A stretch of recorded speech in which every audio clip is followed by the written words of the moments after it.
Welcome back to Athens. I assume you enjoyed the Antigone this morning. For those of you who were here, applause is appropriate.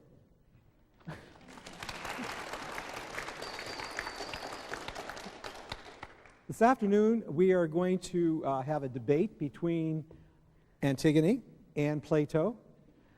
The issue is the resolution, which is as follows. I will read it to you.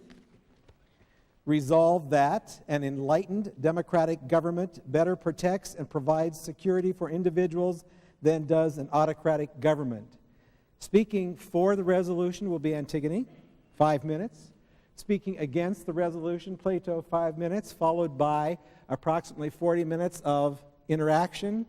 Then we will have a 5-minute summary from Plato and a 5-minute summary from Antigone, followed by questions from Athens.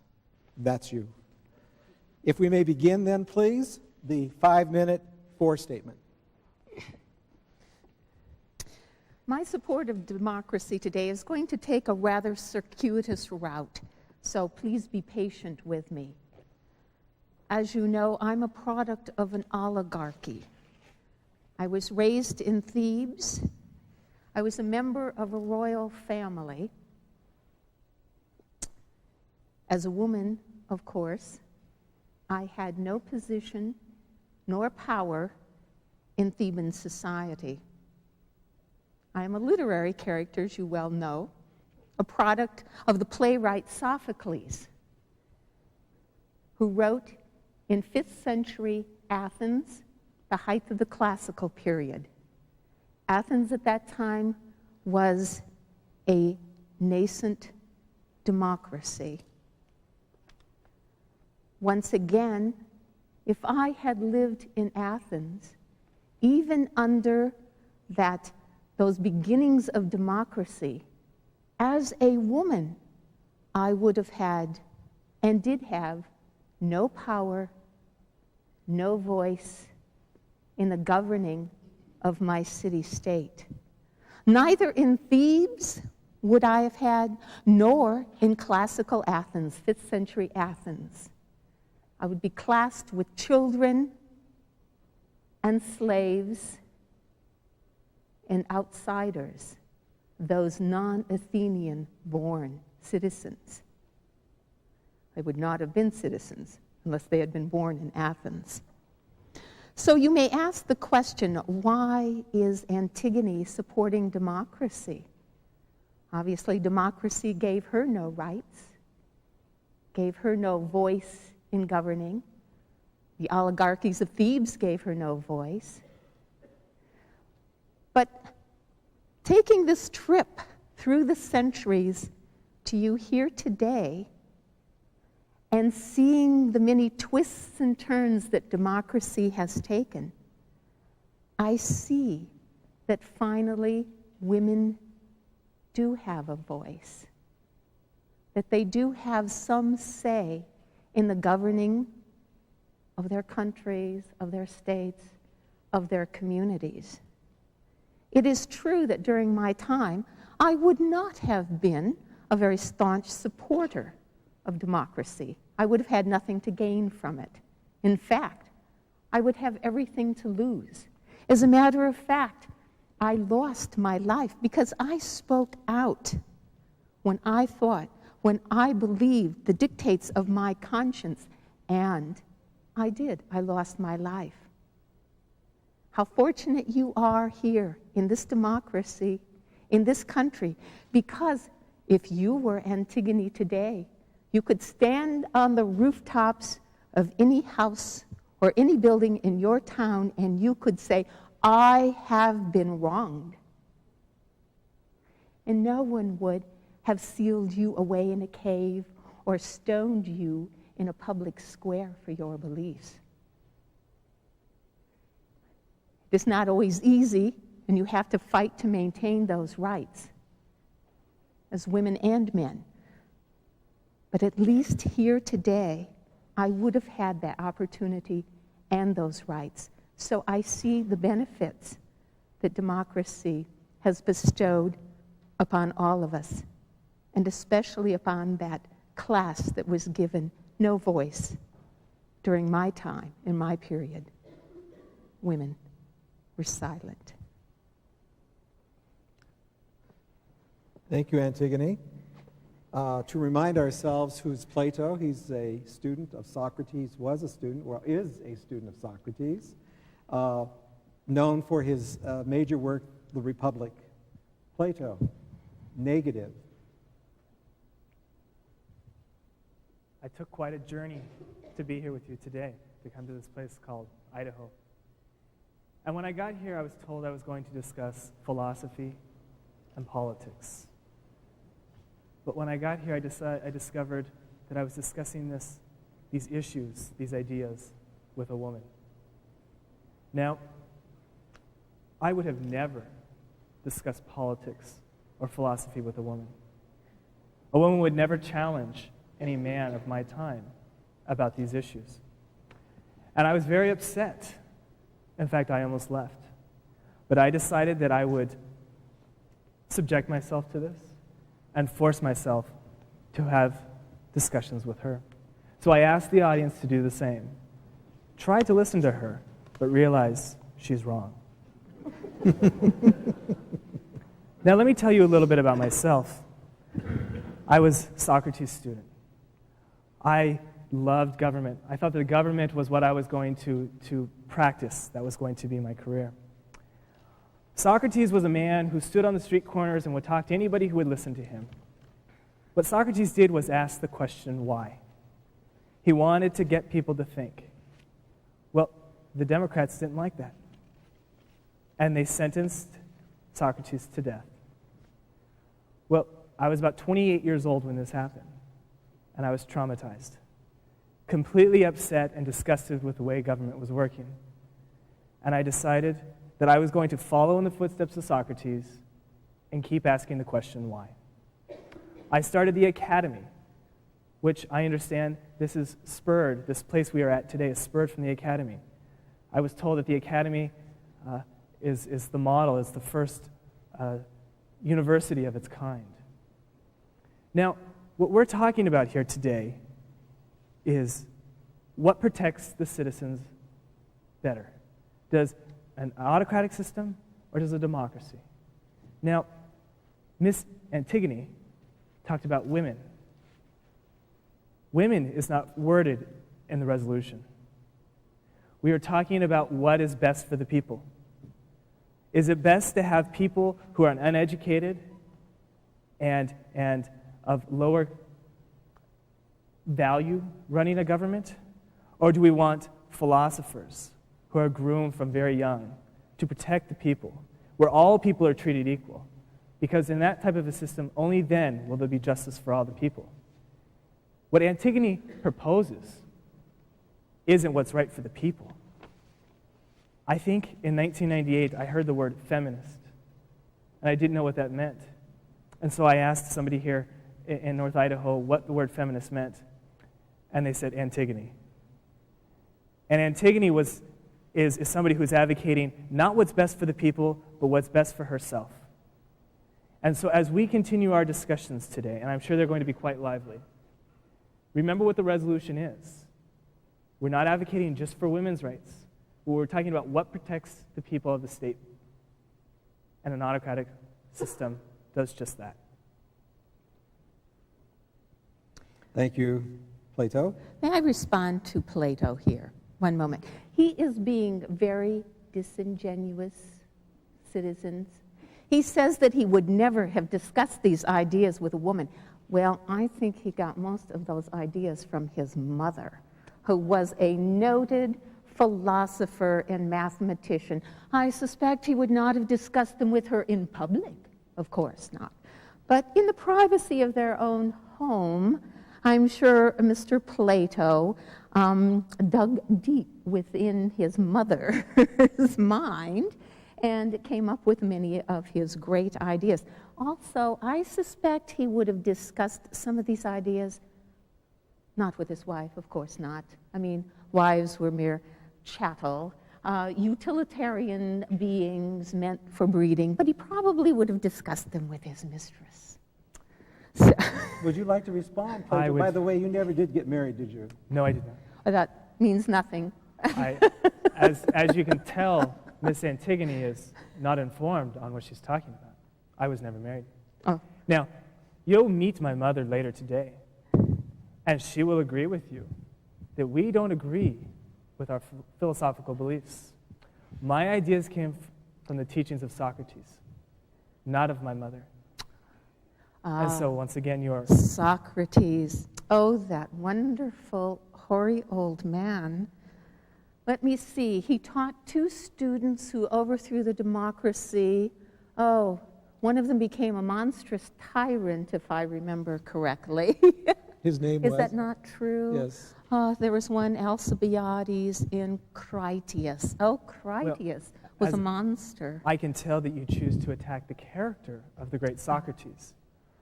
But Miss Antigone, I have found out information about you that I'd like to bring up. Oh. This is to the issue, is it? Yes, it is. Somewhat. Oh, somewhat. Somewhat. I Please, would have you note that, audience. Miss Somewhat. Antigone, it's his turn. Oh. Okay. Now, you are attacking my mentor, Socrates, and his character, who was a very great man. And somebody should not attack character when you come, the background that you have, and the family upbringing you have. Oh. Now, how was it again, Antigone? Your father married his mother, I believe? Is that how it happened? Oh, well, it was a mistake. Oh, it was a mistake. So he just accidentally slept with her? Oh, an unwitting error. I would have you answer this question. Mr. Plato, how much did Socrates' death, do you know, they have these wonderful inventions I've noticed in the 20th century called glasses. How much did Socrates' death, as mandated by the Democrats who were then in power, influence your attitude towards democracy? This is still a little difficult for me to talk about after all these years. When Socrates was sentenced to death, I was deeply hurt. I couldn't believe that this was happening to such a great person. That this type of chaos existed. I was set to practice politics at that time until his death.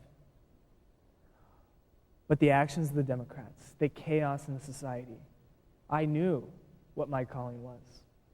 I knew the reason why they were afraid of Socrates was because Socrates was encouraging people to think. And so I decided at that time I was going to follow in Socrates' footsteps and to continue asking the question why and encouraging people to think. And so I'm still very deeply hurt by the death of Socrates. But I have followed in his footsteps, and we continue today to still ask why, because of Socrates. Did you have a question of Antigone? I do. Miss Antigone, why do you favor placing uneducated and non-intellectual people in powers of authority, which will only weaken a government? Well, first of all, that's a great argument for universal education, is it not? And then, to add to that, I am amazed that people deem reason the only criterion for making an intelligent decision. So are you saying you don't need reason to make intelligent decisions? Not necessarily. Oh. I have seen reason used by tyrants, and they would claim that they have reason. There are many wise men out behind plows who are given no voice. But with a little education and some experience in governing, do I say it's a perfect system? Absolutely not. It is a system that often allows and creates an environment of turmoil and uncertainty, but I think I would take my chances with that kind of a system rather than an autocratic one. So you're willing to put all your eggs in one basket and hope that your theory works? Absolutely. Really? Absolutely. And I will say that I do have, there's one point I think that I would agree with Plato on. In his Republic, he does give women a role, and I commend him for that. I don't quite understand the role that he has in mind for them as he equivocates all through the Republic and in his laws. I would like him to elaborate on that a little more. Exactly how do you envision women? I noticed in the Republic that there are women guardians, are there not? Yes. Now, let me just clearly understand your question to me, Miss Antigone. Are you accusing me of having women essentially genderless and not viewed as equals? Is that your question? Well, I noticed that you do have a very difficult time dealing with gender issues. In the Republic, there's no family structure. The children are placed in communal nurseries. There's no marriage. People get together, shall we say, a couple of 3 times a year at a prescribed time and place and date to procreate. It seems that Plato had such a difficult time dealing with gender issues that he decided to make women honorary men. Honorary men. Genderless, if you will. Genderless. So I robbed the gender of women. I bet my mother would even disagree with you. Now, Miss Antigone, I think that I'm being more than tolerant sitting here with you today. So therefore, to peg me as this anti-supporter of women is a little unfair. But let me say something. Now, dealing with family was not a non-issue. Family was important. Family was important to continue the name, to keep the blood, keep the family name alive. But at the time, Miss Antigone, which you are unfamiliar with, Absolutely. Definitely unfamiliar with, but that's okay. Thank you. During the time, we had other priorities as well. We were defending the state. We wanted to protect what we needed to protect. And so those two went hand in hand, where men didn't come home like they do in 1998, or women come home like they do in 1998, as I understand, to a warm house and have dinner on the table, because that's not how the times were, Miss Antigone. We were in a struggle. There were many political questions that need to be dealt with, and men had to deal with those issues. Now, in your Republic, though, your Republic is so isolated. You wanted your auxiliaries and your guardians to have very limited contact with the outside world. There wouldn't have been much struggle there. In fact, I wonder how you would have kept your auxiliaries busy. These were the warriors of your society. Fighting imaginary wars among themselves. How interesting. It's almost as funny as discussing politics with an imaginary person. Oh, touché. That was that. Now, shall we get back to the issue of state versus individual? I would like that very much. Would you? I'd like to ask Miss Antigone a question. All right. And I hope that Miss Antigone will try to stay focused. This was a concern of mine. It is so difficult when talking to a male, ever, to stay focused. Well, one of my nature I can understand. But let me ask you a question, please. By having a weak central government, such as a democracy, how can you assure justice for all people of the society? Oh, you can't. Oh, you really? can't assure justice for all people. In fact, I would hazard that you cannot assure justice to all people no matter what your form of government. I would be hard-pressed to believe that. I would need proofs from you that such would be the case. Well, let me set up a scenario, and let me see if you can put a hole in it. Now, you are familiar with the two classes that are referred to in my republic, aren't you not? 3 classes. There was the guardians. The guardians and the auxiliaries. And the craftsmen. Right. Yes. Now, they had separate, those different classes had their own individual roles and duties. But the classes had all the same privileges. There were no special privileges for any certain class. Now, as I see it in a democracy, not being a supporter of a democracy, and so correct me if I'm wrong, and I'm sure you will. In a democracy, the majority rules.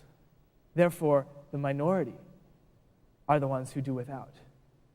In a democracy, there are loopholes for justice to be served. In a democracy, you have a society that is divided and is splintered. So you have different fractions doing different things or following different ideologies. Therefore, how can you keep justice? And therefore, how can you ensure justice for the people? The price one would pay for your kind of system would be isolation from the ideas and the cultures around you to maintain this pure and perfect little utopia. You also had slaves. There were no rights for those slaves, now were there? Also, I might add that you feared the poets and the artists. They might have rather radical ideas that might upset this very delicate balance that you must maintain among all 3 of these segments of society. You assume that everyone knows his place or her place and performs his or her duties. But now, it's genderless, so it's only he knows his place. Is that what you're saying? You seem to contradict yourself a little bit. No. Oh. We use he. You would prefer it. Thank you. So we will use it. Thank you. One must assume that the auxiliaries, who are nothing but failed guardians, I might add, they didn't quite make the grade. They were on their way to guardianship, but they failed by a hair. Now, we are to assume that these people will never become dissatisfied with their lot. I am not sure that would ever be the case. A very tenuous system that must do a balancing act to keep itself afloat. I would say one misstep and the whole edifice would crumble. So let me understand what you just said, please. You're not sure, is what I hear you say a lot. Wait. Of course not. One should never be sure. So you say you are not sure that they would be unhappy with their roles? You're not sure that if, as you say, one step crumbles, the entire edifice would fall? Oh, definitely that would happen. Definitely. So Oh, you know that definitely. before it happens. Oh, definitely. But let me ask you a question. Yes. Since you're not sure, you advocate changing the entire system of government, a system that looks out for justice for the people, that is a society that is set up so all people are equal. Now, Miss Antigone, may I say something else before you interrupt? Oh. In 1998, as I am here in North Idaho, I have discovered in this society, this democracy, so it's called, by far are people not equal. I understand that white males in this society are far more benefit more than women or minorities. Now, in the Republic, Miss Antigone, all people were equal. And all people had same privileges. All people equal within their class. It's a nice, cozy little anthill, isn't it? No, That's not how the Republic is written. You must have misread. Or maybe just don't understand. I understand it too well, my friend. Oh, I understand. Can I go back to a point that you made earlier about me fearing poets and artists? Yes, yes, please. We would have you address that. Now, you need to speak to my mother for a moment. Maybe after this. She'll be here later. I'm excited about that. Perktion is in the audience waiting. I'm happy because she can explain this to you. That when I was younger, I studied poetry and art. Yes, and so music. I heard. Do you remember that? Yes. Did you know? Yes. Oh, well, that's good. Absolutely. Now, I didn't fear poets and artists. I didn't favor poets and artists. Miss Antigone, once again, you've grossly mistaken. You now, let me feared them explain in to your you republic. why I feel that. Yeah. Please, let's These get to the people- point. These people did not contribute to the Republic. These people, Did you hear that, citizens? Arts do not contribute to I'm a very culture. insulted you keep interrupting. You'll have your turn. Bring the wine. This man's hubris is more than I can bear. Now, if I can get back to my point before I was really interrupted, Okay. Miss Antigone, Your point is? that these people did not contribute to our society. They were sissies writing lyrics. Don't smile. These people, Miss Antigone, were not in the state's best interest. These were people who demanded help from the people of the state, the society, who didn't contribute to the society, but rather, as I well stated, were sissies writing lyrics. Those were the people I condemned. But Miss Antigone, I didn't fear. I rest my case. What class would you place the sissies?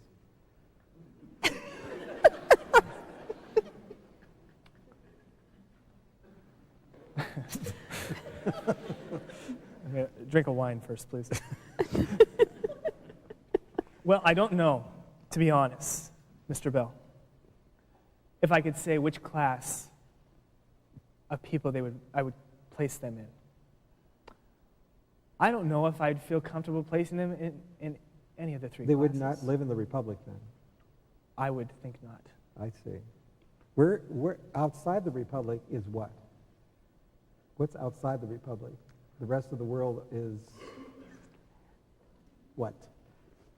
A non-Republic, obviously. Yes, they are A wasteland, my Corrupt. friend. Okay. A ill-informed, wasteland. non-intellectual outsiders. And no justice. No justice. Little justice. No justice. All right, Mr. Mayor. let's focus again, please. We're really, yesterday we were in China. I don't know if you had a chance to join us in China, but it was individual versus the state. And now we're talking about democracy versus autocracy, the autocracy. The Republic is certainly an autocracy, correct? Yes, sir. Okay. So why don't you focus a little bit on questions that deal with the value of the individual versus the value of the group? Would you like to ask the first question, Ms. Antigone? Actually, I had another question I wanted to ask you.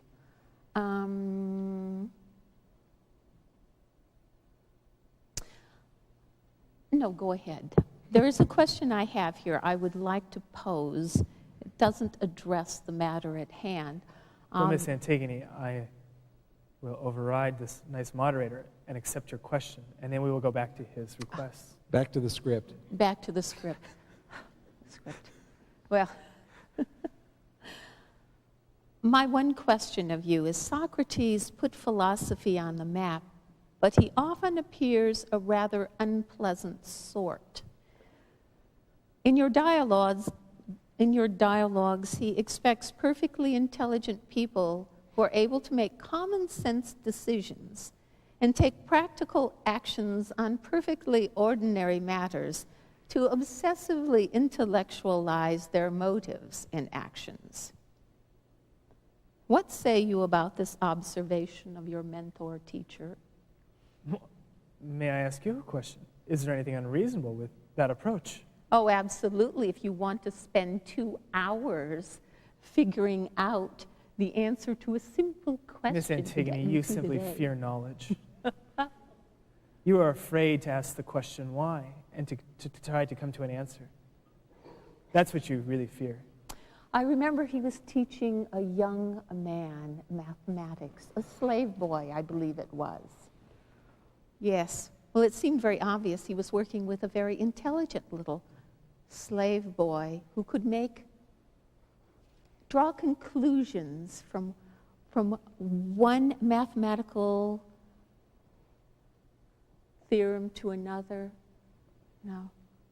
And somehow Sophocles believed that the child had this innate wisdom in him, that he was not actually learning the process step by step.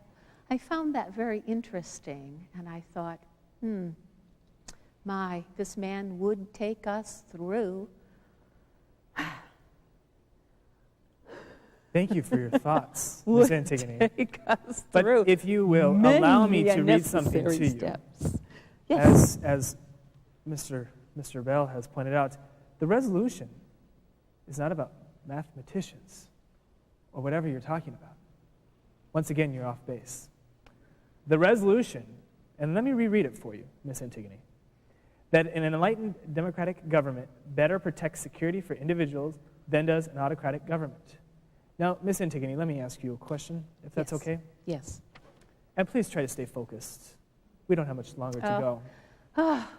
Men, there was a reason, I think, why we wanted nothing to do with them in Athens. Yes.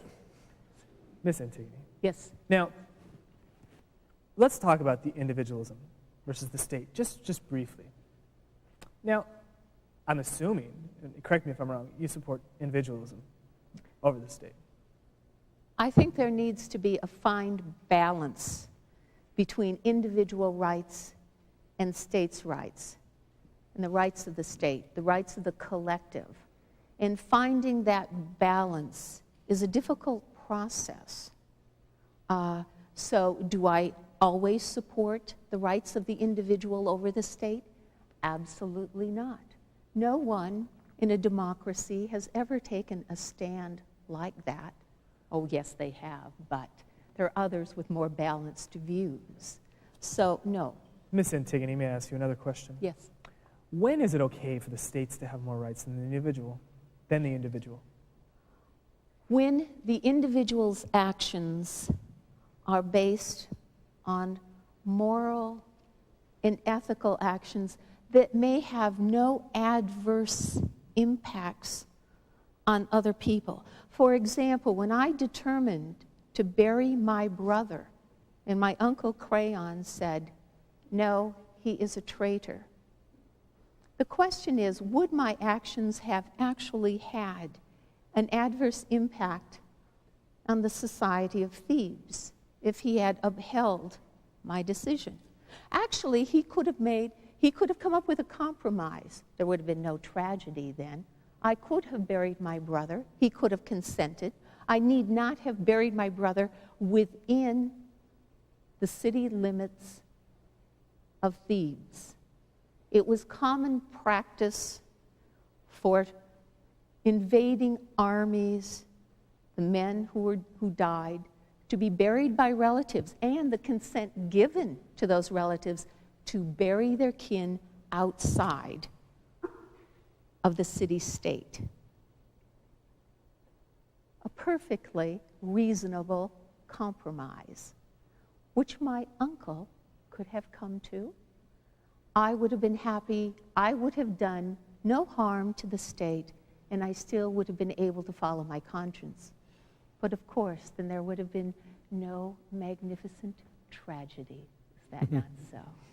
Miss Antigone, is it okay for the state, and let me just clearly understand what you're saying before I lead into my next question. Is it ever acceptable for the state to legislate or rule on moral issues. When immoral actions are taking place, does the state have the right to protect? The state, I believe, intrudes in areas perhaps where it does not belong. That there are moral and ethical issues that belong within the realm of the family or the kinship group, or that involve one's religious practices, as my actions involved. Ms. Antigone, now are you saying that it's perfectly acceptable for a father to marry his mother and to produce children? Well, it seemed to work in my case. I think not.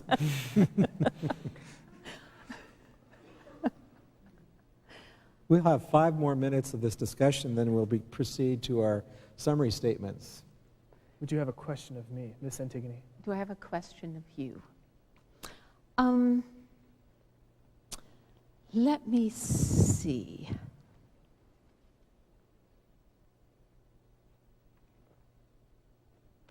I think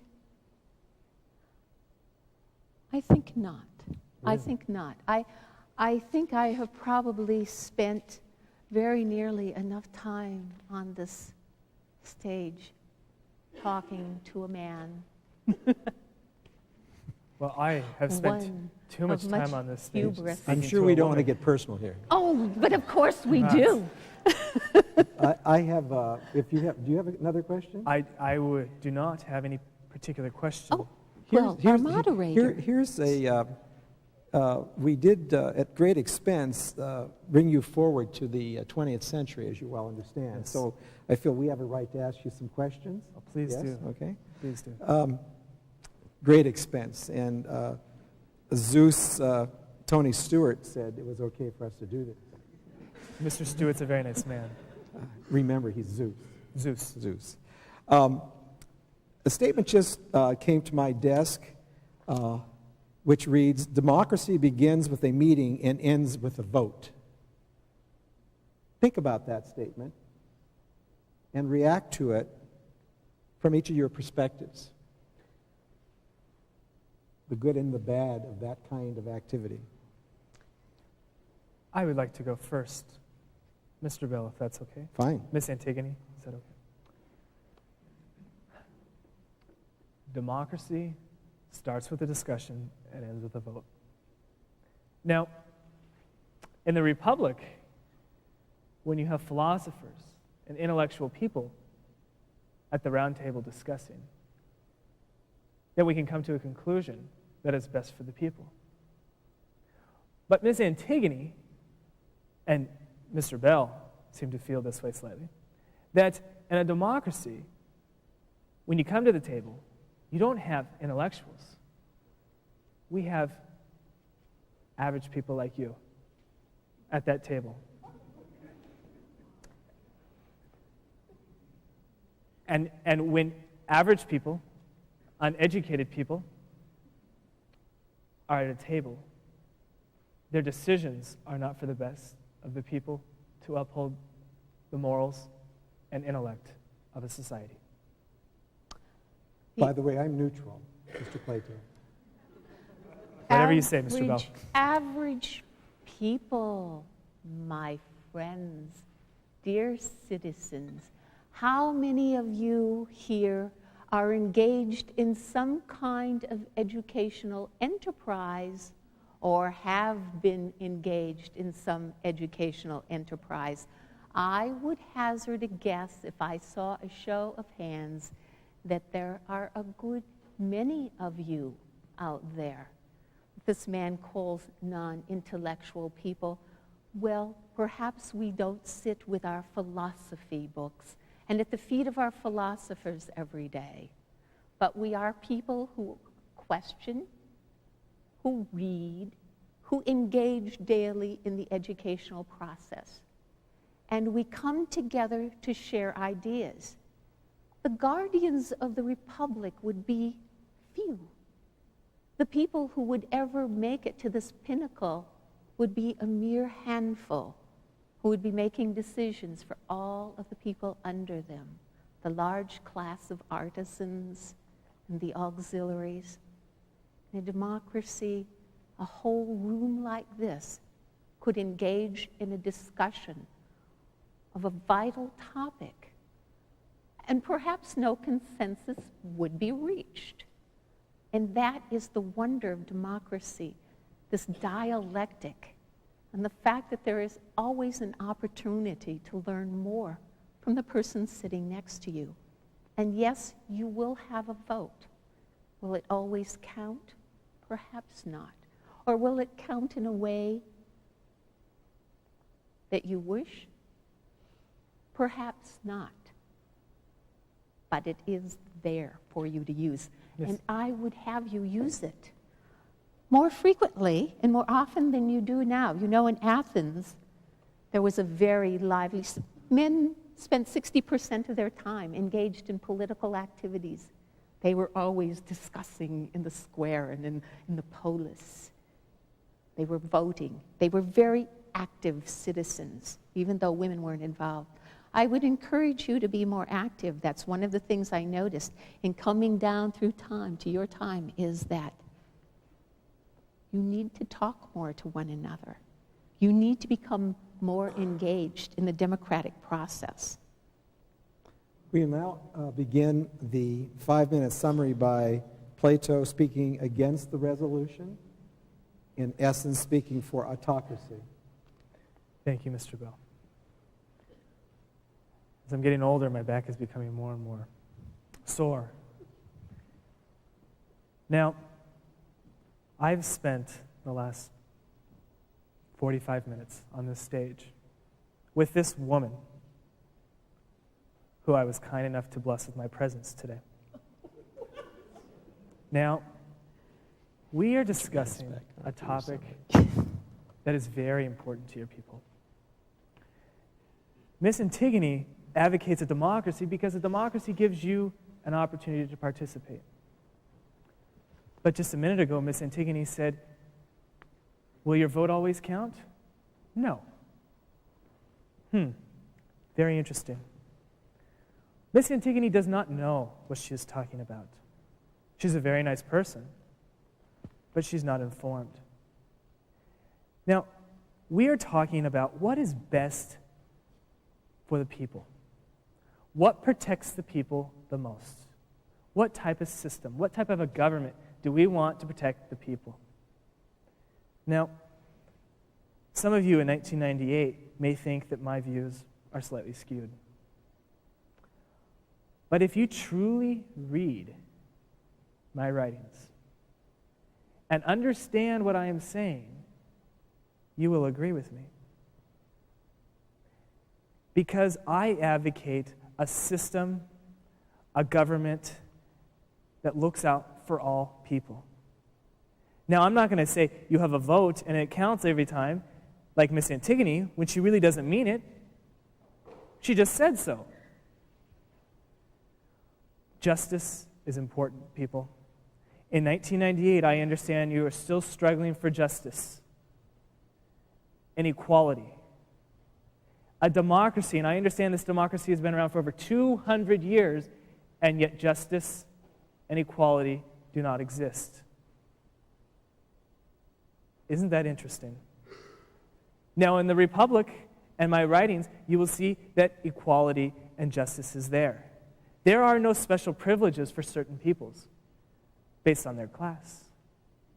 All people were treated equally. That's the struggle you are working for right now in a democracy, and you've been struggling for years and years and years, and you haven't reached it because you're practicing a democracy. An autocratic society protects the people. It is best for the welfare of the society and ensures justice for all. Thank you. Thank you, Mr. Plato. And now, Ms. Antigone, pro, in essence, democracy over autocracy, the individual versus the group. Yes. Sorry. Mr. Plato, in his hubris, has determined that he and his handful of philosopher kings know best what is right and just and good for all of you. That you don't know this yourself, that you're not capable of making these kinds of decisions. Oh no, he would take care of you in his republic as if you were children. And he says that there is in his republic a fairness for all. But there were slaves in his republic. They had no rights. Is democracy demanding? Yes. Is it a sure and stable form of government? Well, perhaps not. And it's not because people are allowed and given an opportunity to voice dissent, to engage in argument. Yes, sometimes your vote won't count in the way you hope it will. You will vote and you will say, I've lost this round. The people I voted with lost this one, but there's always an opportunity to come back and try again. And he would ban all of the artists and the poets from his society. Why? Oh, because yes, they do make us question, do they not? They ask us to question the order of things. Sometimes they open our eyes. Oh, they are a disruptive element. His republic, isn't it? It's a utopia. It's a pure little experiment, isolated from the rest of the world. It has to be. If it were not, it could not survive on its own. Is it fair to women? Oh, yes. Much fairer than most of the systems the Greeks instituted, even the earlier forms of democracy. It does give women some kind of voice, but at what an expense. He says there is family. Well, in the Republic there is not family. Not the family that you and I know. Those kinds of blood and kin relationships. No. I say that Plato's Republic is a marvelous intellectual construct. And that is it. And that if one piece of that puzzle is removed or slips out of place, that very delicate little edifice would crumble to the ground. Well, Mr. Plato's society is certainly not one of which I would want a part. And I hope all of you would not either. That concludes our debate. I think we should give them their just due. Our just desserts.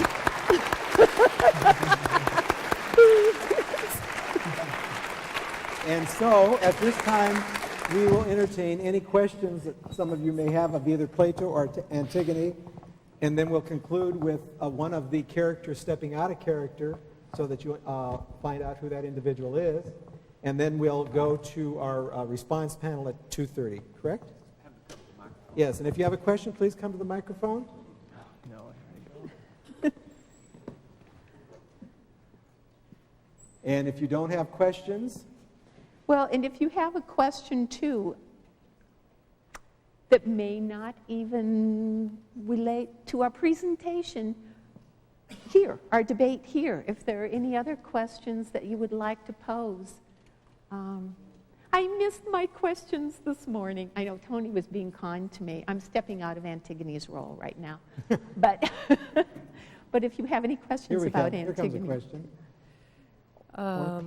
I think that The one question I have about democracy is that it was instituted and thought up when the world was a much, much smaller place. And now that there are, more than 6 billion people in the world, and you can't turn around without elbowing someone in the ribs, don't you think that perhaps more rules and regulations might be necessary in order for things to move along a little more smoothly? Oh, absolutely. I would not contest that statement at all. Classical Athens probably had no more than 40,000 male citizens in the 5th century, and probably only 6,000 of them were active participants in the democratic process. In other words, voted. May I say something, Ms. Antigone? That question is very good, and I thank you for it. Because Ms. Antigone is now agreeing that we need more and more laws to strengthen or to put more restrictions. But the more laws we put on, the further we go away from a democracy. So Ms. Antigone truly doesn't believe in a true democracy. Thank you for saying that. Another question. How you doing? It's towards you. You said that sometimes that our vote wouldn't count. Now, in our great democracy here, Vietnamese came over in the 70-somethings. Well, it's such a small popularity. You know, we were so small that what our vote wouldn't count. Is that true justice? That the fact that just because we're minorities, does that mean that our vote doesn't count? No. Is that justice? I think that what democracy gives everyone an opportunity to form coalitions. It is true that, and this was not the case in Athens of the 5th century, the voting populace was very homogenized. They were all men, they were all citizens, they were all white, well, not quite that, but you know what I'm speaking of. But democracy does give you an opportunity to do that, to form coalitions, to move groups together, to get your aims, to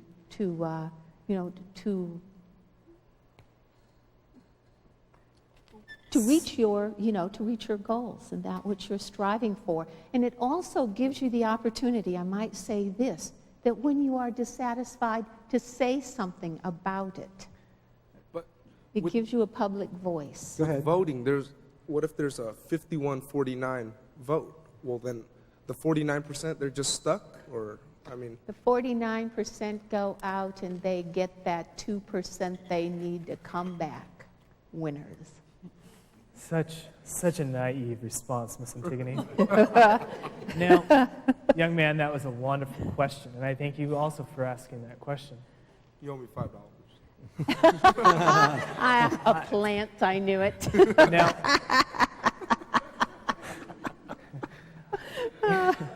in a democracy like you live in today, the small group of people you're talking about don't have their voice heard. Yes. Miss Antigone would like to make you believe that they do. Oh, they do. Miss Antigone, please. Now, I've been called idealist, and that's bad, I'm told. But I think Miss Antigone is being an idealist. Now, in a society that you have today, in 1998, it's money that runs the power in this country, so I understand. And a small minority who doesn't have the money doesn't get the voice heard. Now, in a republic, Miss Antigone, that's not the case. A democracy, once again, fails for the minority. I might just bring up one thing that I noticed in making a trip through time and having a little bit of time to spend in the library to do some reading before I came here today. You say that minorities have no voice. I wonder about your civil rights movement. They seem to have no voice at one point. Okay, the next question. I'm curious exactly when, if anybody knows, democracy actually started in this country, because as I studied history, I understand that this country was actually formed as a republic. So I'm just curious if anybody knows when it left being a republic and developed into a democracy. The moderator may be able to answer that question. I can speak to only what I have witnessed here and then what I know of 5th century Athens. I know very little about the history of your country. But one clarification is we're a representative democracy, which is very different from a pure democracy where truly it's everyone votes and what the vote comes out is what happens. And we have certainly in Zeus Stewart the ability to define this for us. But when our Constitution was formed and we came forth with a representative democracy, it is a form of government which in essence provides for a little bit of the republic, if you will. Because it has, quote, experts who are supposed to understand what is needed by the populace. And they turn to the populace for input, but they make the best decisions as they see for the society. So I always get very antsy when people say, well, this is a pure democracy. Next question. I hope that helps. Next question. My question is for Plato, and this is in response to your statement about how in a republic, the problem with a minority's voice not being heard isn't a problem with the republic. I was just wondering how you justify the fact that it is only a minority that is making the decisions for the government and that the majority of the people, meaning the populace, are not involved in those decisions that affect their lives. Well, thank you for that question. It's always fun to enlighten people. In the Republic, we have philosopher kings. Now, the problem that I see with having an average person like yourself, a non-intellectual, is that, well, frankly, you just don't know what you're doing. In the Republic, I realize that happens, and that happens in this form of government that Miss Antigone is proposing. And please don't be offended. You seem like a nice person, but that's probably all. Now, by having philosopher kings, these people are enlightened at a very, very young age and are taught philosophy and taught the important things in life. And from those teachings, they can make the decisions for the people. Now, yes, they are the minority, ruling for the majority. But the reason why is, unfortunately, it's the minority of a society that are intellectuals, and the majority who are non-intellectuals. I think we have time for one more question.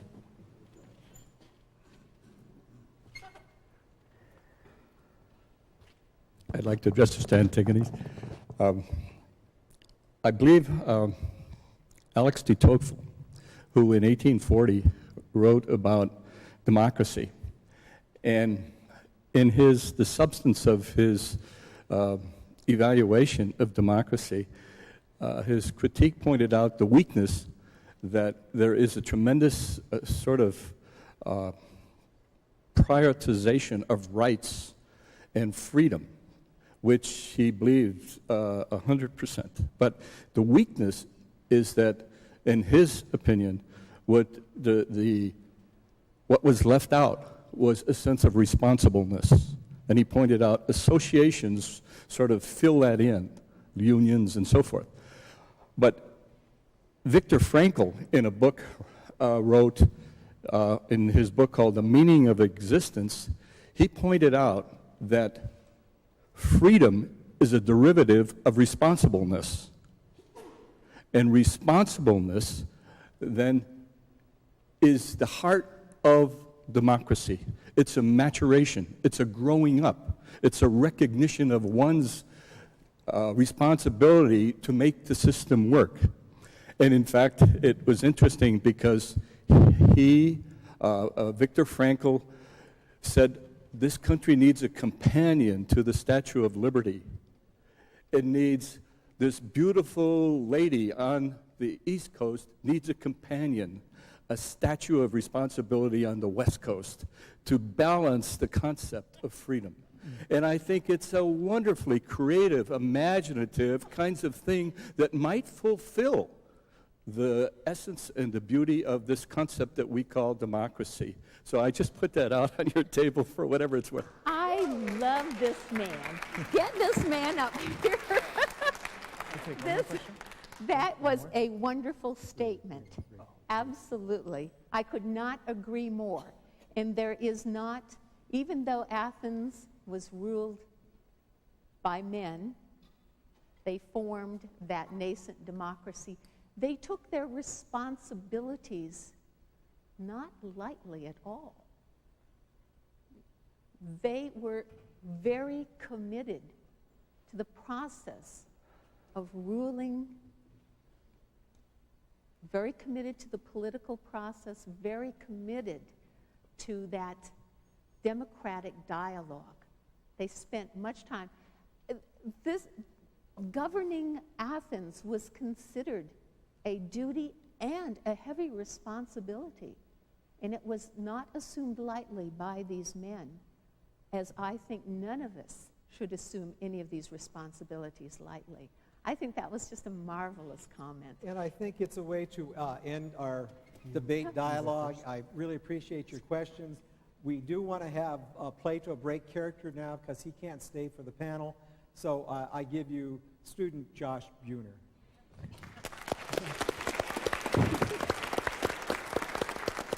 When I was asked to do Plato, I said, sure, that sounds like fun, until I started reading Plato. And first, I want to reiterate the fact that I am the president of the Human Equality Club here on campus, and I'm not a fraud, and that I do believe in equal rights for all people, including women. I did do, I read The Republic. I didn't read the entire laws because the laws are quite heavy reading. And my Aunt Bea is here, and she's a philosophy buff, and she helped me out quite a bit. So that's how I prepared for my character today. Plato is a character that I could probably do it years and years and years and years, and every time be able to do a different performance, because there's so many different ways you can take his writings and interpret them. And it was difficult to put together a presentation today, but and Denise and I are good friends, and so it was just we were just kidding around. But I do want to, before I leave today, I want to dedicate my performance today to my grandfather, Ed Raffo, who passed away this weekend, who planned on coming to see me perform, but he's here in a different sense. And so I wanted to dedicate this performance to him. And I thank all of you. Yeah, very good. That's it. We're off. We're off. My name is Denise Clark, and I'm Public Services Librarian here at NIC, playing Sophocles' Antigone, which I did this morning. I'd not read Antigone since college, my college days. And so it gave me an opportunity to reread the play, and I reread it and reread it and reread it, and what a magnificent woman that Antigone is. I fell in love with her all over again. I also did some reading, a little bit of reading, the Oxford history of the classical world, the history of Western political thought. Tried to read a little bit more of the Republic. I had read all of that, had to read all of that in college. Thought, oh, Lord, how did I ever survive that? Looked at a few of the laws and decided that just a few would do. Thank you.